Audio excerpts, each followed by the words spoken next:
As soon as the lottery results appear, Caleb swiftly snatches my phone away. Hey! I turn and try to grab my phone, but just as my fingers brush against it, it spins once through the air before landing right side up in Caleb's palm. Oh, this is... How is it? Let me see. He doesn't budge, so I shake his arm. Caleb! Caleb rotates the phone and lowers his arm so I can see the screen. Is this the plot you wanted? The screen shows a lush greenside hill, but the small flower bed is covered in rocks and gravel. The scenery is nice, but can we grow anything there? What can't I grow is what you should be asking. After all, you had the determination to stay up all night to beat my high score in a video game. While Caleb's attention is elsewhere, I quickly take my phone back. I wonder what's inside the starter pack they've prepared for us. Just as I'm about to sit back on the sofa, I suddenly lose my balance. With a strange weightless sensation, I have nothing to grab onto.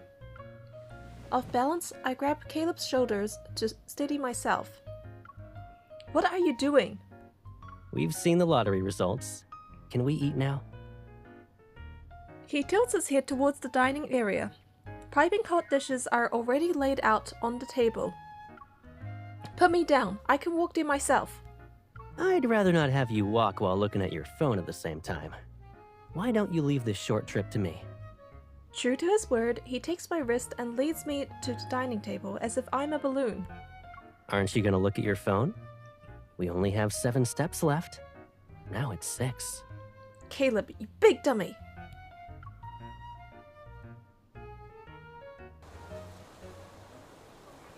On the first day of the event, we arrived by Lincoln's outskirts.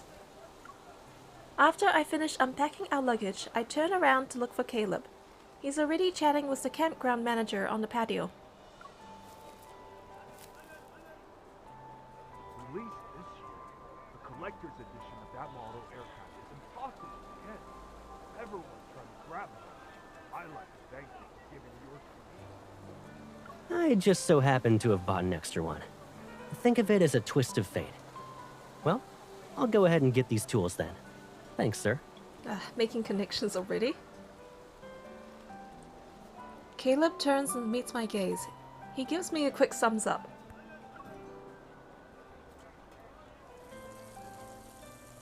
Using the right tools, clearing the stones from the flower bed goes more smoothly than expected.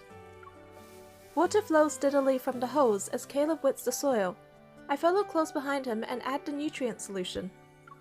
When did you get the extra model aircraft? It was co-produced with the fleet. Extras are allocated to staff and can be redeemed at any time. Ah, you read the manager like a book with just one glance. No wonder you got my grades from my classmates back then with just a few bubble teats. What are you trying to imply?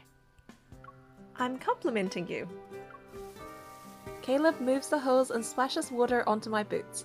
It's harmless, but the mischievous intent is clear. Caleb?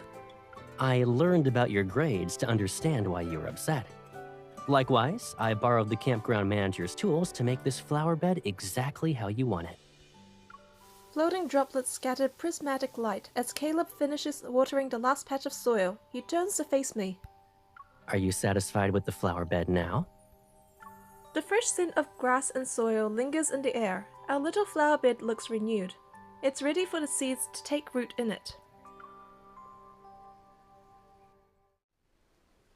A few days have passed since we planted the seeds. Green sprouts have begun to emerge from the soil, but they scattered around. The sprouts we got are growing well, but the rest, did the sparrows eat them?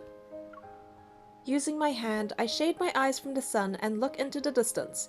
A flock of sparrows is pecking at something on the grassy slope. They seem to be foraging. Do you want to see what's in the care package? It might help. It's finally here! Let me open it. We should move to a safer spot first. Looking down, I notice a small bent tender sprout under our feet. I gasp and quickly crouch down to straighten the sprout. Meanwhile, Caleb pats down the loose soil around it. Some of these sprouts are really tiny. You wouldn't notice them unless you were looking carefully. We planted the seeds at the same time, but they're sprouting at different rates.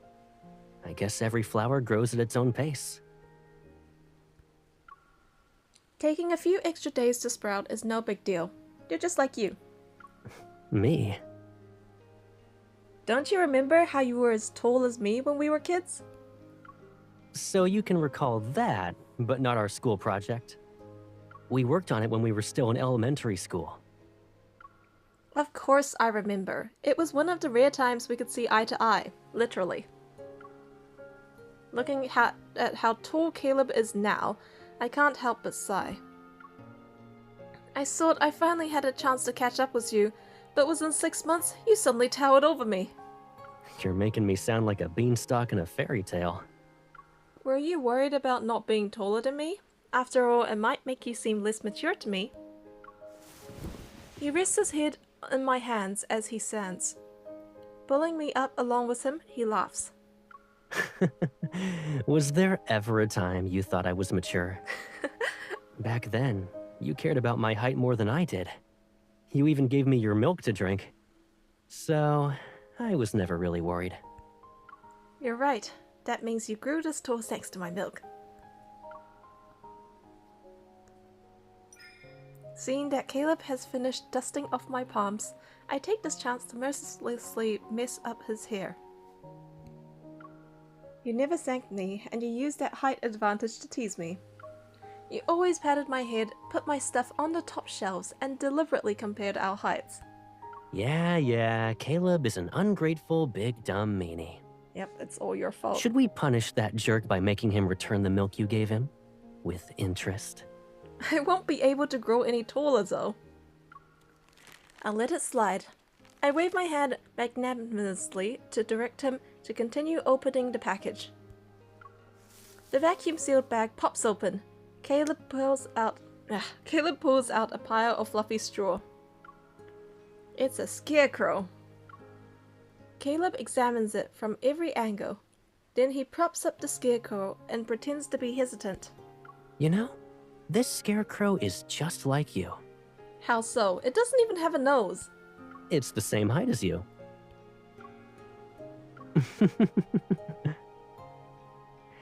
If this scarecrow looked a little more human, it might be capable of scaring away the sparrows. Well, it seems like it just needs some clothes. After looking around, I take off my jacket and drape it over the scarecrow. There. Looks much better now. Now our seeds will have a chance to sprout. I hope so. It'll be a while before they bloom. And anything can happen between now and then. I was kidding. Is it actually raining? No way. Don't worry, it's just a drizzle. Think of it as free water for our flower bed.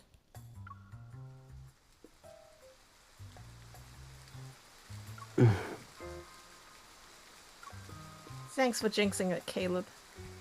You're welcome, person who's just as guilty. You're the worst offender here. Let's take shelter first. We can save the arguing for later. Caleb grabs my hand and pulls me towards the campsite. The rainfall intensifies and immediately envelops us.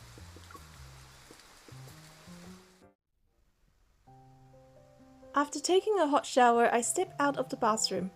The downpour shows no signs of letting up, and in a matter of seconds, I'm hit with a sneezing fit. You're a jet engine now? I'm concerned you're gonna take off at a moment's notice. You get one chance to rephrase your words.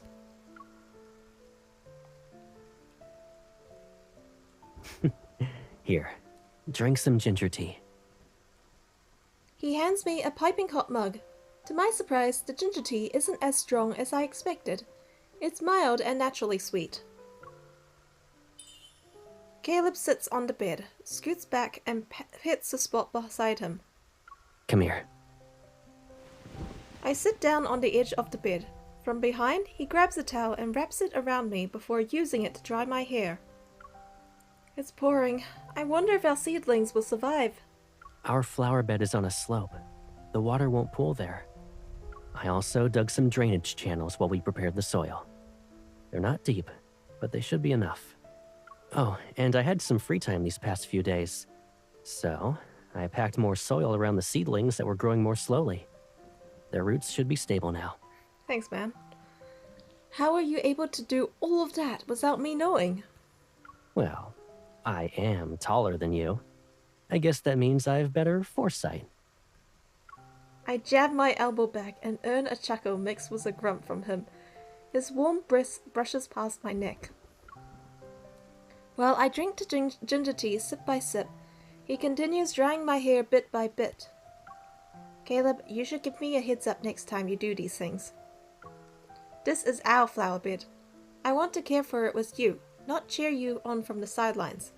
What's wrong with cheering me on? Whenever I had a game, you were always the loudest one cheering for me from the stands.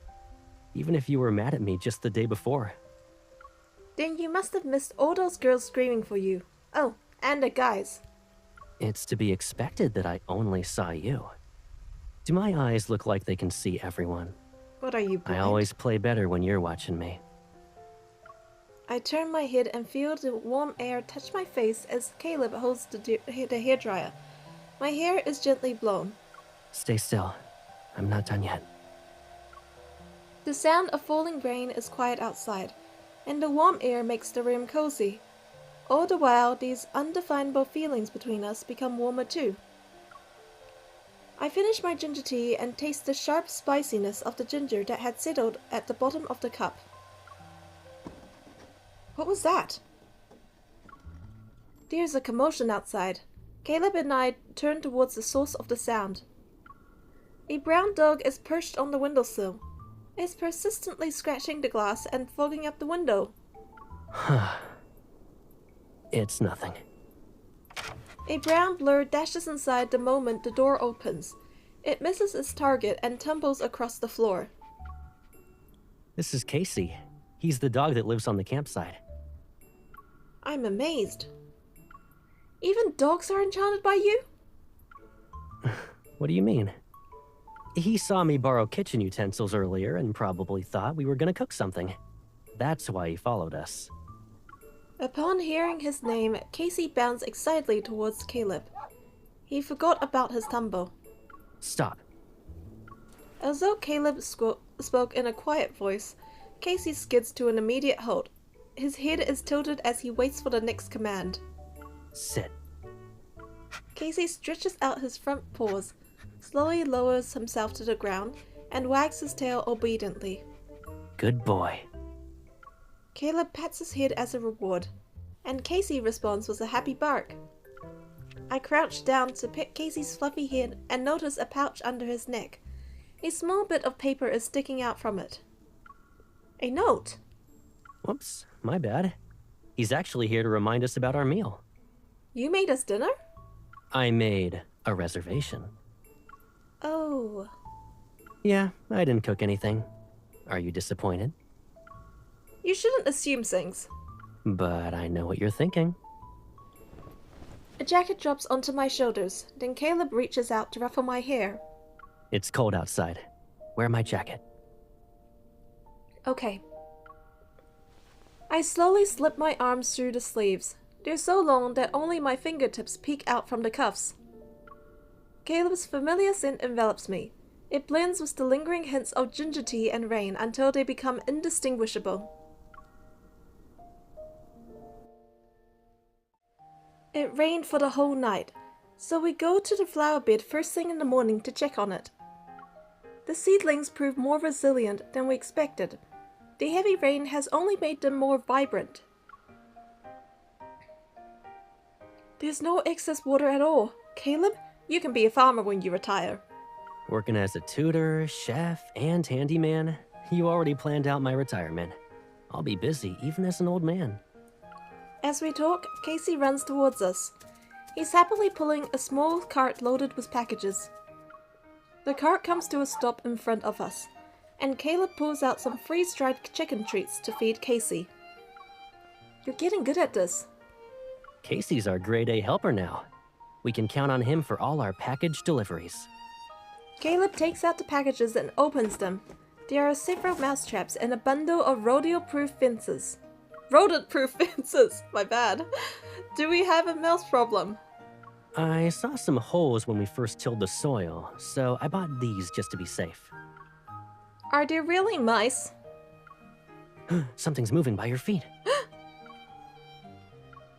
I jump to the side and land in Caleb's arms as he catches me. Was it a mouse? I don't know. Oh, you big dummy! Are you messing with me again? No, there are actually field mice in the grassy slopes nearby. Ask Casey if you don't believe me. The campsite manager said he named him Casey because the name's derived from a word that means vigilant. Casey's always on top of everything, even catching field mice. Caleb keeps his arms around me. He carefully steps back to a spot away from the seedlings. Then he lets go. The field mice will eat the seedlings, so I'm gonna build a fence around the flower bed. Isn't it time for Caleb's personal assistant to report for duty? You mean Caleb's special appointed assistant? I'm still picking up the tools and reading the second page of the manual when Caleb starts working. The manual says this is step 4, but you're already putting it together. What happened to the other steps? Have I ever followed instructions when I build things? So I'm supposed to stand here and be your cheerleader when you're done? Hearing my complaint, Caleb turns his attention away from the tools, takes off his gloves and playfully pinches my nose. Your nose is all scrunched up. Are you that unhappy? What do you think? It's a simple fence. I know I can put it together quickly. Then why should I just sit here and watch you work? I might as well play with Casey instead. Casey eagerly walks over, but Caleb gently coaxes him away. No one's talking to you. You can play by yourself. Why don't we split up the work? You can follow the manual to build one half of the fence, and we'll see who finishes first. This again. Don't you dare slow down on purpose so we end up in a tie. You shouldn't assume things. Sure, but I know what you're thinking. As our familiar banter returns, I notice Caleb's subtle expression of relief and feel my own tension melt away. Those tools are under my jurisdiction as your assistant, and since this is a competition, I won't lend them to you. If you're up to the task, then you can show me how those model building skills come in handy. Should I be grateful that you left me with the materials at least? You did take all the tools. Even with the handicap I created for him, Caleb still manages to finish his half of the fence a few seconds ahead of me. Our fences finally meet and they form a protective barrier around the flower bed. Nearby, Casey is crouched low to the ground. He's watching something move in the bushes. Dread washes over me. Caleb, look! Over there!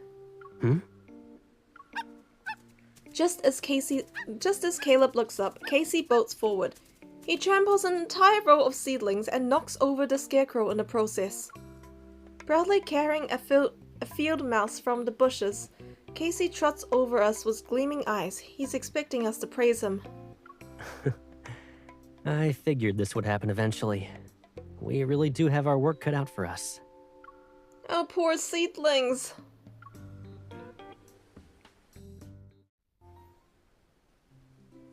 Over the past few days, our flower bed has continued to improve thanks to Caleb's amazing handiwork.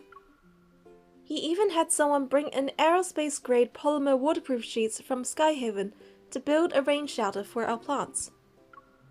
But the flowers seem to be stuck in their buds. There are no signs of them being ready to bloom. I hope we won't have only buds when the event ends. They'll be blooming later than expected, but we still have time. Let's wait for a bit.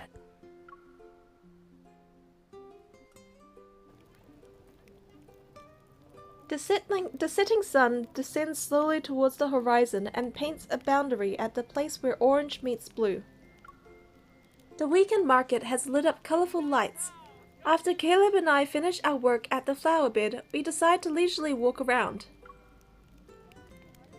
Our results are slightly concerning, but these past few days were really nice. It feels like we've been living that simple life in the countryside as we worked from sunrise to sunset. Time seemed to move slowly here at first. But now that the event is coming to an end, it feels like it flew. Miss, would you like to buy some flowers? I grew them in-game. A large bundle of flowers sits in a bucket. The girl's parents smile warmly while they explain. Our daughter grew these during the flower bed event. She just planted them however she liked. I stare at the flourishing flowers in disbelief. Then I glance at Caleb. I can't believe someone's already getting results. Mister, would you like to buy some flowers for the pretty lady? Pretty flowers are meant for someone special. 挺会说话的. Not wanting to let him control the direction of the situation, I try to refuse. But Caleb is already in the process of paying. I'll take one bouquet. Thank you, mister. After walking for a bit, I poke Caleb's arm. We didn't need to buy other people's flowers as substitutes, even if ours haven't bloomed yet. I'm not trying to replace our flowers with this bouquet. Then... I bought them because they're beautiful. I thought you bought them because you wanted to support local, but alright. Caleb gradually slows his pace. He speaks in a soft contemplative tone as if echoing a thought. Also, beautiful flowers are meant for someone special. I pause mid-step and clutch the bouquet tighter as I lower my gaze. I study the intricate patterns in the petals. But these aren't ours. I still want the flowers we grew ourselves. Am I being too stubborn? It's not the bouquet's fault. Caleb, who's already a step ahead of me, stops and looks back. Dusk's orange and blue hues outline his hair. Before the silence can persist, Caleb reaches out to pat my head. The small distance between us is dissolved. There will always be a result. What if none of them bloom? Will that still count as a result? Yes, even if it's not what we're hoping for. Regardless of whether the flowers bloom or not, they're the flowers we cultivated, protected, and watched over together. Even if none of them blossom, we can take what we've learned and plant new ones. Tilting his head, he reaches out to me.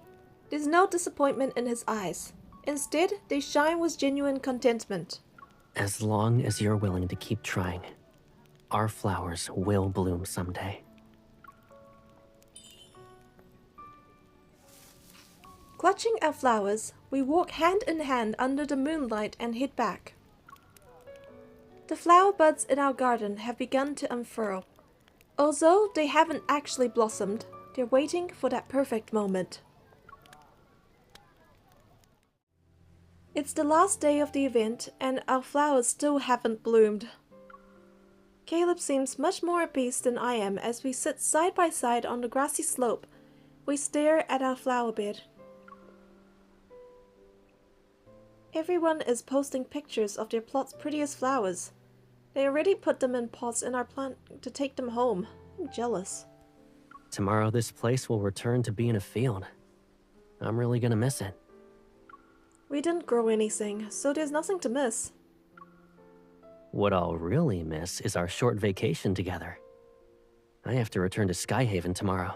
Oh, You won't feel sad about it this time, right? I won't. Under spring sunlight, Casey is chasing butterflies in our flower bed. I'm about to get up to stop him, but I end up sitting back down on the grassy slope. Never mind, he can play. These flowers won't be blooming anytime soon. But to my surprise, Casey only pounces a few times before quietly sitting down by the flower bed. Why is he well behaved today? Maybe it's time for his afternoon nap. Sure enough, Casey lets out a yawn before closing his eyes. Yawns are contagious. Watching Casey makes me yawn too. My eyes water a little.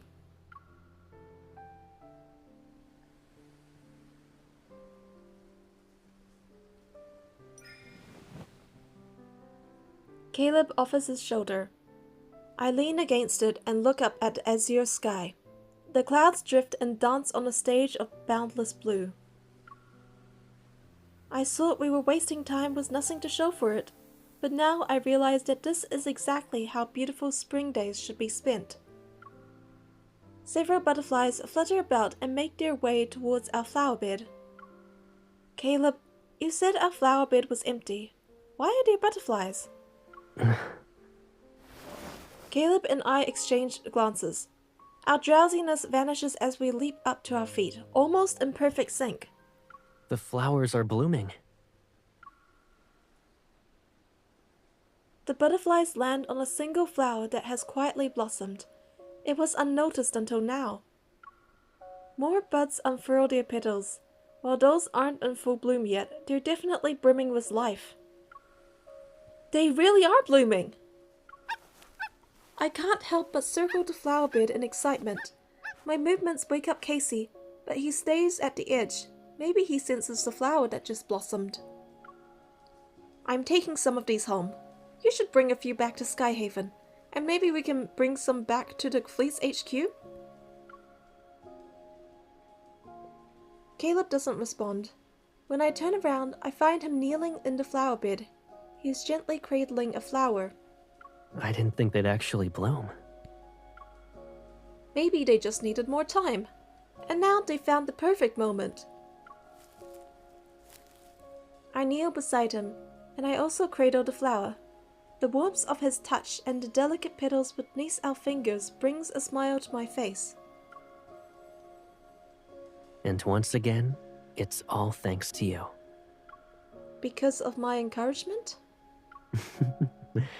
Because you were patient until the very end and never gave up.